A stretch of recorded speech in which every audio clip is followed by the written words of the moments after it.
So இப்போ அடுத்து வந்து நம்ம ஸ்னிப்பிங் டூல் வச்சு என்னெல்லாம் பண்ணலாம் அப்படின்னா சேவ் பண்ணுறது நார்மலாக நம்ம கண்ட்ரோலர்ஸ் யூஸ் பண்ணிக்கலாம், இல்லைனா இங்கே போய் நாம் சேவ் பண்ணிக்கலாம். ஸோ அடுத்து பார்த்தீங்கன்னா காப்பின்ற ஆப்ஷன் கொடுத்துருப்பாங்க. ஸோ காப்பி அப்படிங்கிறது வந்துட்டு என்ன அப்படின்னா, நம்ம இப்போ ஒரு வேர்ட்லேயோ இல்லை பிபிடி இல்லை ஒரு எக்ஸலில் ஏதாவது இந்த ஸ்னிப்பை வந்து அப்படியே காப்பி பண்ண எனக்கு இது வந்து சேவ் பண்ணணுன்ற அவசியம் இல்லை, ஜஸ்ட் நான் காப்பி பண்ணி பேஸ்ட் பண்ணணும் அப்படின்னா அப்போ வந்து நம்ம வந்து இந்த காப்பி ஆப்ஷன் யூஸ் பண்ணிக்கலாம்.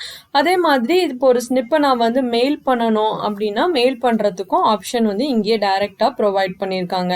ஸோ அடுத்து பார்த்தீங்க இதில் நான் ஏதாவது எடிட் பண்ணணும் அப்படின்னா எனக்கு வந்துட்டு பென் ஆப்ஷன் கொடுத்துருக்காங்க. ஸோ நம்ம சும்மா ரைட் பண்ணுறதுக்காக.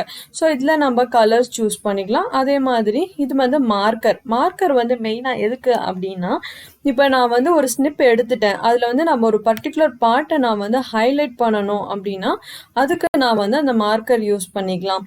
அதே மாதிரி நம்ம ஸ்னிப்பிங் டூல் வச்சு பண்ணுற சேஞ்சஸை நம்மளால் எரேஸ் பண்ண நம்மளால முடியும். ஸோ இது வந்து எரேஸ் பண்ணுறதுக்கான ஒரு ஆப்ஷன்.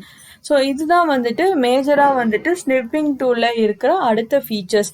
இது இல்லாமல் புதுசாக பார்த்தீங்கன்னா ஸ்னிப் அண்ட் ஸ்கெட்ச் அப்படின்ட்டு ஒரு புதுசாக ஒரு இது வந்திருக்கு. ஏன்னா நீங்கள் இப்போது நம்ம ஸ்னிப்பிங் டூல் இங்கே ஓப்பன் பண்ணோன்னாலே இப்போ நான் இங்கே நியூ கொடுக்குறேன். இந்த நியூவில் இப்போ நீங்கள் ஓப்பன் பண்ணாலே பார்த்தீங்கன்னா ட்ரை ஸ்னிப் அண்ட் ஸ்கெட்ச் அப்படின்னு இருக்குது. ஸோ அது என்ன ஆப்ஷன், அதில் என்ன அட்வான்ஸ்டாக தந்திருக்காங்க அப்படிங்கிறத நம்ம வந்து அடுத்த வீடியோவில் நாம் வந்து பார்ப்போம். இந்த வீடியோ பார்த்ததுக்கு உங்களுக்கு நன்றி.